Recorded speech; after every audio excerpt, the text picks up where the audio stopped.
different? Last year you faced him and Bolton. Now it's just him. I think How he's does he look obviously different? very comfortable with what they're doing, and they've done a great job of making him feel that way, and so that he is he looks like he's playing faster, he's making better reads, and he's developed as a player right now. He's developing as a player, and that's a credit to them. Steve, Bill O'Brien called you a friend a few days ago. You both had kind of eclectic, unusual, varied careers. Trace back your relationship, whatever it is. I mean, it's going back a long time. From we're Northeast guys together. We kind of came up into this thing together. We're always, I don't know how, always at similar venues. Coaching clinics, on the road recruiting. The Northeast guys, we all kind of know each other, and yet both of us have gone into different parts of the country to coach football. And like I said, we were going to work together at Notre Dame, and back in the day, had that all stayed together. And Bill has worked with close friends of mine, and he has the same. And I respect him, I really do. I think he's a heck of a football coach and a tremendous person. That's our friendship is professional that way in nature.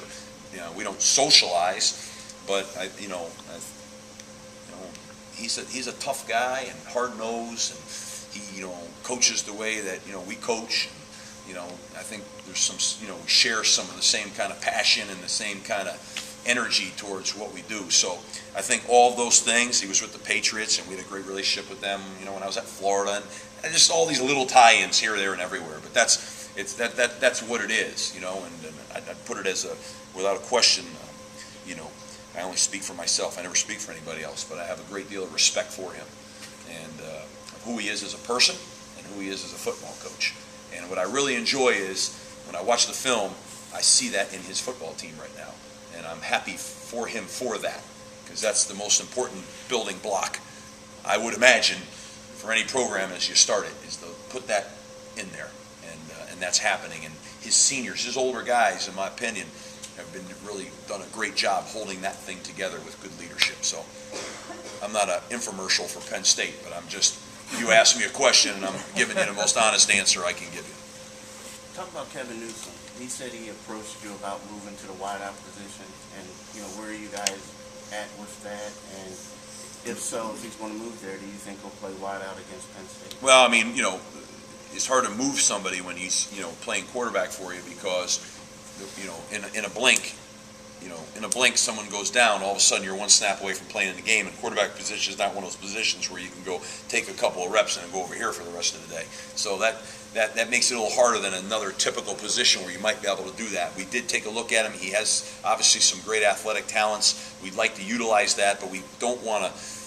We don't want to stymie his growth as a quarterback right now, because we got a lot of football. We've played 2 games, and we've had massive injuries, but we haven't had one at the quarterback, thank God, position yet. Okay, so you really want to keep growing him and developing him that way. So have we messed around with it? Yes. Will you see him? I don't know. I just appreciate the fact that he's a kid that really, obviously a competitor that wants to find a way to be on the field. It's frustrating from that standpoint, but yet he understands it. The nature of the position he plays, he's really got to be ready to play quarterback for us. We'll see how that all pans out. But I like his attitude, and I like the fact that he's been very unselfish. Now, you also stated that you're expecting a lot from your leaders. Are you including Deion Miller in that? Are you expecting a big game from him? I just want your best players to play their best. So if Deion's on the field playing, I just want him to play his best. If your older guys can't play their best, then you're gonna have some issues. And I'm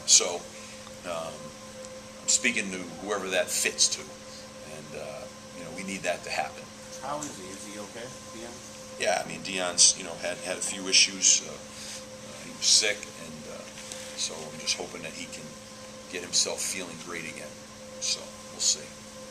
Steve, because of the whole schedule, you've had 2 games in a row where you have 2 weeks to prepare. Can you Yep. talk about the advantages and disadvantages of having that much time off? Well, in a normal situation, you wouldn't want to have a bye week this early, but thank God we had one, right? So I mean, I'm grateful for the way that fell right now. I mean that when I tell you that. I would have had a real hard time playing last week. real hard. We would have played, but I mean, it would have been hard, okay? So it couldn't have been better from that standpoint. But the problem with bye weeks early is you're still trying to find out what your personality is, and who you are, and it's hard to do that in practice. That's why we had to get after this practice harder, so we could start to do that. So what's the plus? The plus is we needed it. What's the minus? We haven't developed that. We're still developing our personality and not having a game. You open up with Villanova, then you go play Maryland, and things didn't go well early, and yet you come back hard, and like, who are we? And now we'll have another bye. And you know what? If we're really banged up, if we're really hurting, I guess it's going to be great that we have that bye. But I can't control all that. It's just the luck of the draw, the schedule, the whole deal. So I try not to get too caught up in that. I look at the positives. Here's the positives. We've had 5 tremendous days. I think we're making progress to figuring 2012 team out, just in terms of everyone's, what they can do best. And we needed the time, and that time helped us immensely.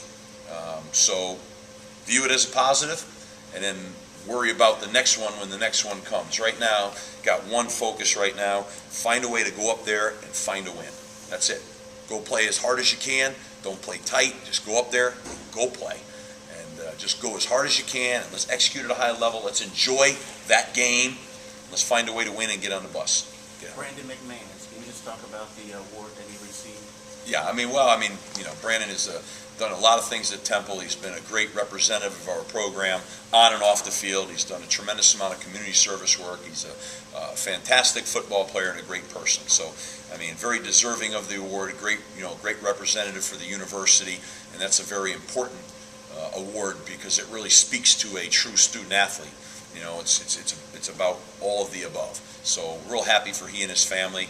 And really looking forward to seeing him. He's done a great job competing in these first 2 contests, and I'm looking forward for him to have a great game on Saturday.